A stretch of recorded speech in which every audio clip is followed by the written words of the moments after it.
රෑ 4 පටන් ගන්න අපේ level 1 class එක first session එක free කැමතියට register වෙන්න පුළුවන් අපේ මේ number එකට WhatsApp කරලා register වෙන්න recordings උත් දෙනවා ඔයගොල්ලන්ට අනිවාර්යෙන් free session එකෙත් හෙට අනිවාර්යෙන් class එකට සහභාගී වෙන්න හැම කෙනෙක්ම free session එකක් හින්දා ආරාධනා කරනවා රෑ 7ට අයිබන් කියලා පිළිගන්න අපේ YouTube යාළුවෝ හැමෝම අද නම් එච්චර හොඳ දවසක් නෙමෙයි කොටස් වලට නේ කමන්නේ ඉතින් ගන්දක් නැකොත් පොඩි පල්ලමකුත් තියෙනනේ පොඩි correction එකක් වෙයි නමුත් ඉතින් මේක long term අපි හිතනවා මාකට් එක 18 වගේ නයි යයි කියලා නේ.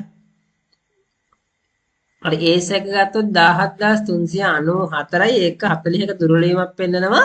ටර්න් ඕවර් එක ඉතාම හොඳයි නමුත් අදත් බිලියන 4.3ක් ටිකක් අඩු වෙලා තිනවා.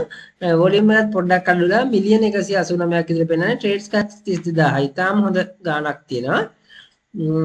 අපේ top 10 පොඩක් ටෙක්නිකල් වලට ගිහිල්ලා මේ බලන්න මේ ඉන්වර්ටඩ් හැම එකක් වැදිලා තියෙන ඉතින් ඉන්වර්ටඩ් හැම එකක් කියන්නේ සාමාන්‍යයෙන් අර චේන්ජින් ලයින් එකක්. ඉතින් පොඩ්ඩක් පහළට ඇහිලා යන්නත් පුළුවන්. මේ බලන්න මේ කාලවල වුණත් මේ බලන්න මේ අපි මෙන්න මේ කාලේ නම් ගියා සෑහෙන මාසයක් විතර ගිහිල්ලා මේ පොඩි අඩුවක් වෙලා ආයෙ උඩට ගියානේ. හැම තමයි ඉතින් මාකට් එක. ඉතින් හැමදාම වැඩි වෙන්නේ නැහැ. හැමදාම අඩු වෙන්නේ නැහැ. නමුත් ඉතින් ලොන්ග් ටර්ම් බලනකොට ඉතින් මේ කාලේ නම් ගත්තොත් අප්වර්ඩ් තමයි ට්‍රෙන්ඩ් එක නේ. එම තමයි කොටස් වල සාමාන්‍ය තත්ත්වය. අද টপ 10 ගේනර්ස්ලා ගත්තොත් විශේෂය විදියට කොලම්බෝ ඉන්වෙස්ට්මන්ට් ඉන්නනේ, HVA ෆුඩ් ඉන්නවා, EML කන්ස්ට්‍රක්ෂන් ඉන්නවා. වැදගත් ඒවා එච්චරම නැත. টপ 10 ලොසස් ගත්තොත් එහෙම ගෝගල ග්‍රැෆයිට් ඉන්නවානේ. ගෝගල ග්‍රැෆයිට් ඊට පස්සේ කොකෝ එක ඉන්නවා. සිටි ලෑන්ඩ් ඇන්ඩ් ඩෙවලොප්මන්ට් ඉන්නවා. ඒක බලමු වඩාත් වටිනා එක මොකද්ද අපේ টপ 10 ටර්න් වොලියම්ස් ගත්තොත් එහෙම LVL එනර්ජි උඩින්ම ඉන්නවා. ඊට පස්සේ ලංකා ක්‍රෙඩිට් ඇන්ඩ් බිස්නස් ඉන්නවා. බ්‍රවුන්ස් ඉන්වෙස්ට්මන්ට් බිල් එක අඩු වෙලාදනේ. JKH ඉන්නවා, PLC ඉන්නවා, PEP එක සෑහෙන වේගෙන් වැඩි වෙනවා. හැමෝම අහනවා ඇයි වැඩි වෙන්නේ කියලා හේතුව අපි දන්නේ නැහැ. කවුරුද දන්නවනම් කියන්න. මුල්ලාරන් ෆිලිප්ස් තියෙන PEP එක ගැන අපි කරපු වීඩියෝ එකක් නැහැ නේද? බලමු අපි ඉස්සරහට කරන්න. ක්වාටර් රිපෝට් නා අපි කරලා තියෙනවා. සංක්ෂිප්ත වීඩියෝ එකක් ඉක්මනට කරන්න බෑනම් හොයාගන්න මොකද දෙයක් තියෙනවා නම් මුල්ලාර් ෆිලිප්ස් ඉන්නවා. ඒ වගේම UB ෆයිනෑන්ස් ඉන්නවා. කෝපරේට් ඉන්ෂුරන්ස් ඉන්නවා. එක්ස්ටැමිනර්ස් ඉන්නවා. අපි টপ 10 ටර්න්ಓවර්ස් ගත්තොත් එම ටර්න්ಓවර්ස් වල උඩින්ම ඉන්න LMF එක ඊට පස්සේ JKH එක Pan Asia Bank MGT Crossing එකක් තියෙනවා. PLC Deep Product PEP එක MGT Hemas Holding ලාලු ඉන්නවා. අපි ඕන ඇනලිසිස් එකට ගියොත් එම ධම්මික පෙරේරාගේ ෂෙයාර්ස් වලින් MGT එක තමයි 6ක වර්ධනයක් තියෙන්නේ. ආය හොර්න් ප්ලාන්ටේෂන් එක 3ක් වර්ධනය වෙලා අනිත් වෙන ලොකු වෙනසක් නැහැ. ෆෝම හැරි ජයවර්ධන ගත්තොත් එයාගේ පොඩ්ඩක් කඩලා තියෙන්නේ මඩ්ලොල් සීමා ප්ලාන්ටේෂන් එක 3කින්. යද්දේහිගේ ගත්තොත් 8කින් කඩලා දෙනවා හිටියට නේ ආපිකෝ ඉන්ෂුරන්ස් එක. එනි රීසන් කවුරුද දන්නනම් කියන්න. ඉෂානානක්කාරයෙක් ගත්තොත් එහෙම ලොකු වෙනසක් නෑ. හැමෝගෙම ඉල්ලා කමෙන්ට් එකකුත් දාන්න යාළුවනේ බලන ගමන් හැම කෙනෙක්ගේම කමෙන්ට් එකක් දැම්මොත් කොහමද දීේද අපිට කමෙන්ට් 1500ක් වගේ දීේද. අවුරුදු 1500ක් බලනවනේ. හැමෝගෙම ඉල්ලන එක කමෙන්ට් එකක් හරියට දාගෙන යන යාළුවනේ 1000ක්වත් කමෙන්ට් දාගන්න. ඉන්නේ කොච්චර කිව්වත් 100යි 110යි. ඉතින් අපිට එච්චර උද්‍යෝගයක් නෑ. ඒකයි කියන්නේ කමෙන්ට් එකක් දාන්න කියලා. හරි අශෝක් පතිරගේ ගත්තොත් එයාගෙත් ලොකු වෙනසක් නැහැ. පෙරම්මොට්සා ගේ ගත්තොත් එතනත් පොඩි ගානක තමයි වෙනස්කම් තියෙන්නේ. බලමු තව 87 මෙයාගෙත් වෙනසක් නෑ ලොකුවට. පේජ්ජල්ලාගේ ගත්තොත් අන්‍යයාගේ CT Holdings 104කින් වැඩි වෙලා තියෙනවා. ඊට පස්සේ අපි සෙක්ටර්ස් ටික පොඩ්ඩක් බලමු. ප්ලාන්ටේෂන් ලොකු වෙනසක් නෑ නේ 3කින් කොටගල අඩු වෙලා. ඊට පස්සේ ෆයිනෑන්ස් ගත්තොත් ඒකෙත් CDB එක වැඩිලා තියෙනවා 7කින් විතර.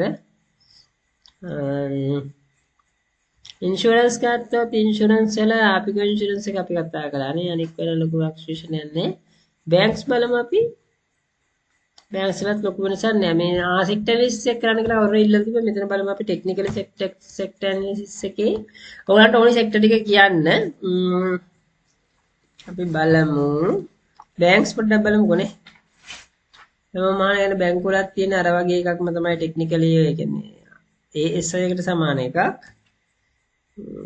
ෆයිනෑන්ස් එකත් පොඩ්ඩක් බලාගෙන අපි මේ හැම එකම මේ සෙක්ටර්ස් ගැන ෆයිනෑන්ස් බැංක් ඉන්ෂුරන්ස් ගැන වෙනම වීඩියෝ කරලා තියෙනවා ප්ලාන්ටේෂන් උත් කරලා තියෙනවා ඒතර සෙක්ටර්ස් හතරක් කතා කරලා තියෙනවා දැන් අපිනේ ඉස්සරහට අපි රියල් එස්ටේට් තමයි ඊළඟ සතියේදී කතා කරන්න බලාපොරොත්තු වෙන්නේ ඩයිවර්සිෆයිඩ් ෆයිනෑන්ස් ගත්තොත් නම් තාම අප්වර්ඩ් තියෙන්නේ අදත් පොඩි වෙනසයි වෙලා තියෙන්නේ as a sector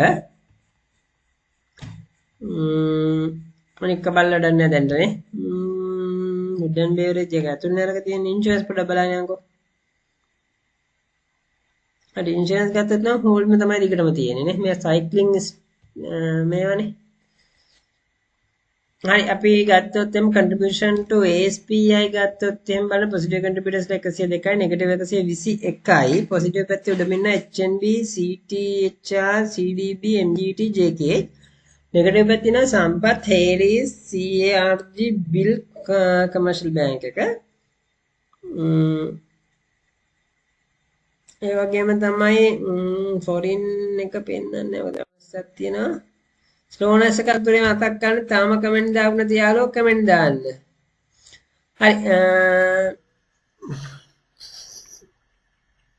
අපි හරි මේක ගත්තොත් එම් foreign transaction වල foreign purchase මිලියන 115යි foreign sales මිලියන 171යි net outflow එක මිලියන 56ක් තියෙනවා net foreign purchases වලට JKH එක ඉන්නවා dialog ලංකා එල්ල central finance ambion capital ඒ ටික තියෙන්නේ sales පැත්තේ ඉන්නවා Mastercard භගවන්තලාව cold stores access engineering නේ හරි අපි බලමු පොඩ්ඩක් ක්ලෝස් කරගෙන යමු මේක ස්ලෝ වෙලා තියන්නේ කියලා හරි ඊට පස්සේ තියෙන්නේ ලංකාව ණය සඳහා ටොන් මේක වැරදියේ පරිවර්තන ට්‍රිලියන 1.5ක් අය කරලා තියෙනවා කියලා ලිපියක්. ඉතින් ණය ටික ගෙවාගෙන යන එකත් හොඳයි.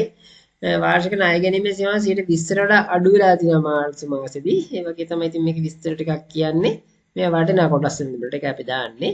ඒ වගේම තමයි පික්මි එක ඇත්තටම මේගොල්ලෝ AI තාක්ෂණය ඒ කියන්නේ කෘත්‍රිම බුද්ධිය යොදාගෙන නව උත්පාදන කරනවා කියලා කියනවා. ඉතින් හොඳයි ඇත්තටම නේ මේ වගේ ඉතින් කම්පැනි එකක් එහෙම ගන්න. ඒ වගේම තමයි මේගොල්ලන්ගේ ඔයගොල්ලන් මතක ඇති මේ තියෙන පහුගිය මුල් වර්ෂය සඳහා බදු වලට පෙරලාභයෙන් 70ක් වර්ධනය වෙලා තිබ්බා. මතක තියාගන්න. ඊට පස්සේ තියෙනවා ශ්‍රී ලංකා පදනම් කරගත් TG ලංකා සමාගම නේ. මේගොල්ලෝ තීරු බදු වලින් අර ඇමරිකාව ගාව තීරු බදු වලින් බේරෙන්න කොහොමද කියලා බලනවා. ඒක ASCII මේගොල්ලෝ බලලා තියෙන මචං ඉතාලම හොඳයි මේගොල්ලන්ගේ මම දැක ඇනුවල් රිපෝට් එකෙත් මේක දාලා මේකට මොකද්ද කරන්න කියලා කාර්යක්ෂම ඇනවුම් මාරු කිරීමේ හැකියාව තිරබදු උච්චාවචන සම්බන්ධ අවදානම් අවම කිරීම ඊට පස්සේ මේගොල්ලන්ගේ තියෙනවා දැන්ටත් ගත්තොත් එහෙනම් ප්ලාන් තියෙනවා ඊජිප්ත සහ ඉන්දුනීසියාවේ හවුල්කාර මෙහෙම පටන් ගන්න යනවා කියනවා. ඉතින් බලන්න මේවා TJ එක ගැන එයාගෙන් තමයි ලංකාවේ පොල් මිල 11%කින් පහත වෙట్లా දිනවා. ඉතාම විශාල සංඛ්‍යාවකින් මේ වගේ මේ හැරි මෙතන තිබ්බ පොල් මිල මෙහෙම දැන් රුපියල් මේ සැරේ ඔප්ෂන් වලදී ගිහලා තියෙන රුපියල් 160යි 125යි වගේ. ඉතින් පොල් මිල අඩු වෙලා තිනවා හොඳයි. ඒ වගේම බලන්න මේ ස්ට්‍රැටජික් ඩිසිෂන්ස් ගත්තොත් මේක මම දැක්ක ඉන්දියාව කෝටි 50කට පොල් සංවර්ධනය කරන්න යනවා බලන්න. ඉන්දියානු කෝටි 250ක මුද්‍රක් ගෙදන් කළේ. ඊට අමතරව පිලිපීනේ බලන්න. පිලිපීනේ ගොවීන්ට තරංකාරීත්වය කරලා ඉවරලා පොල් කර්මාන්තය නංවන්න බලනවා. ඉතින් ලංකාවට පුළුවන් මේව කරන්නේ. ඊට පස්සේ ලංකාවේ බදු ආදම අප්‍රේල් මාසෙට සාපේක්ෂව 120කින් වර්ධනය වෙලා දෙනවා. මේ බලන්න මේවා ඉතාම වටිනවා. මේ කෝප් එකේද අද මේක දාලා තිබ්බා. මේ 2024ට සාපේක්ෂව 2025 බදු ආදායම 120කින් වැඩිලා. මේ බලන්න ටැක්ස් ආදායම 6කින් වැඩිලා. ඒතර ටෝටල් රෙවෙනියු එක 19කින් වැඩිලා තියෙනවා. ඉතාලම හොඳයි කරන්ට් ස්පෙන්ඩින් ඇහිලා 13කින් වැඩි වෙලා තියෙනවා. ඒක නම් කමන්නේ නැහැ. ඉතින් මේ ස්පෙන්ඩ් කරන්න එපා. මෙන්න මේකේ ප්‍රශ්නයක් තියෙනවා. මම කැපෙක්ස් වියදම් කරලා නැහැ දැන් මේ. ප්‍රාග්ධලයේ වියදම් සමහරවිට මේ ආණ්ඩුව අලුතෙන් ඇහිලා මේවා වෙච්ච හින්දා වෙනදී අයවැය ආවෙත් මේ මාසෙනේ නේ. ඒ හින්දා වෙන්නේ නැති. නමුත් මේ කැපෙක්ස් ලංකාවේ දැන් ගිය අවුරුද්දේ ගත්තත් 150 ගණන් වියදම් කරලා තිබේ. කැපිටල් එක්ස්පෙන්ඩිචර් වියදම් කරන රටක් සංවර්ධනය වෙන්න නම් කැපිටල් එක වියදම් කරන්න තෝ සල්ලි උත්පාදනය කරන්න බෑනේ නේ. එතන ප්‍රශ්නයක් තියෙනවා ඉන්ට්‍රස්ට් කොස්ට් එක වැඩිලා තියෙනවා. මෙතන කැපෙක්ස් එකේ තමයි ලංකාවේ ප්‍රශ්නයක් තියෙන්නේ. ඒ වගේම තමයි ගත්තත් අද ඩීලින් බයි ඩිරෙක්ටර් තිබ්බා හැටන් නැෂනල් බැංක් එකේ ඩිස්පෝස් කරලා තිබේ. බලන්න ඩිස්පෝස් කරන හැටන් නැෂනල් බැංක් එකේ දිගටම ඩිරෙක්ටර්ලා ඒ වගේ බලන්න අපිට අවධානයෙන් ඉන්න. ඒ වගේම තමයි DFCC එකෙත් පර්චේස් කළා තියෙනවා DFCC එකේ DFCC එක තව එකක් තිබ්බා දැන් පර්චේස් කළා නේ හවුලන්නේ ඩිජිටල් මොබයිල් සොලියුෂන් දැන් අර අපි කතා කරපු එක වත්තත් ඒකේ ඩිරෙක්ට් මොඩාර් පර්චේස් කළා සිටි ලෑන්ඩ් ඩෙවලොප්මන්ට් එකේ මේක නම් අද ප්‍රයිස් එකත් දෙකක් තිබෙන පර්චේස් කරලා තියෙනවා ડોક્ટર සෙන්තිවෙල් දේශි පොරක් නෙමෙයි ડોક્ટર සෙන්තිවෙල් පර්චේස් කරලා තියෙන්නේ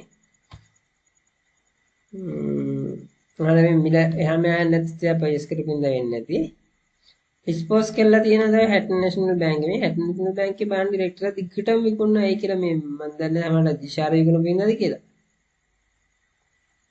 හරි ඒ ටික තමයි තියෙන්නේ ඒකේ ඊට අමතරව කෑෂ් ඩිවිඩන්ඩ් එකක් දීලා තියෙනවා ද ලංකා හොස්පිටල් කෝපරේෂන් එකේ 1.5ක් දීලා දෙනවා එක්ස්ටි ඩේට් එක ජූනි 18 නම් ආදර්ශ කම්පියුටර් සිල් දානම් බුස්සර්ණයි කෝස් එකට එනවා නම් ලෙවල් 1 දැම්ම රෙජිස්ටර් වෙන්න බුස්සර්ණයි හැම